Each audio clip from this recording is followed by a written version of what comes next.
Hello, this is Mr. Wyrick. I'm here to talk to you about lesson 4.3. That's chapter 4, lesson 3, the third one. We are talking about congruent triangles. We've already talked a little bit about classifying triangles by angles and measurements. We've done a little bit more work with triangles. Now we're talking about ones that specifically are congruent. The first thing that they say in this one, we have a couple of definitions. Make sure you get those down in your notes. Congruent polygons and corresponding parts. If two polygons, no matter what they are congruent, then all of the parts of those polygons are congruent. So the easiest way to think about this is like the square tiles on the floor here. All of these square tiles are congruent. So if you look at any single one of them, if you name an angle from that, it is congruent to the corresponding part. Now, it's different when you're talking about squares as to when you're talking about triangles. So definitely when we're talking about triangles here, if we have a 3, 4, 5 right triangle and we have another 3, 4, 5 right triangle, then we know that the angle here has to be the same as the angle here. We know that this side matches up to this side.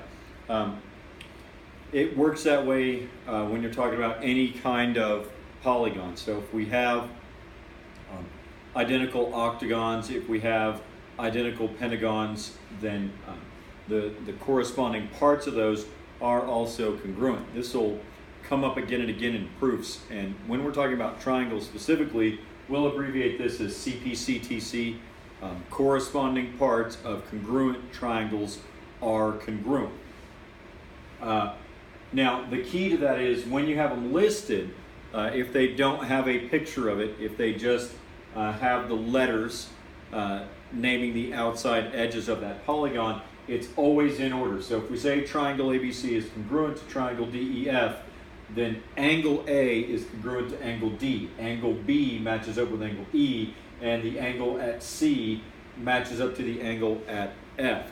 They're in order, and it has to stay that way. When you've got something that's like a hexagon that has all 6 letters on there, keep in mind that it has to be in order. Those line segments are in order, so AB is congruent to DE, BC is congruent to EF, and if they list it as CA, then you have to list the other one as FD. If they list it as AC, then you have to list the other one as DF. It has to go in the same order when you're moving from one side to the other. One thing that they talk about specific to triangles is the third angle. If 2 of the angles of a triangle are the same, then the third angle is the same no matter what. This is just because of mathematics. Okay, they all have to add up to 180 degrees. We already looked at that. A triangle adds up to 180 degrees. So if we know that triangle adds up to 180 degrees, and this first angle for both of them is 90, and the second angle for both of them is 60, the last one has to be 30. So if we just prove that 2 of those angles are the same, we know that the third angle is going to be the same. Now you have to be careful when you're talking about congruence, because 3 angles being the same will not actually prove congruence. It only proves similarity. Okay. Again, you can think about the squares, because all squares are squares. They all have the same measure to each side. They all have the exact same angles.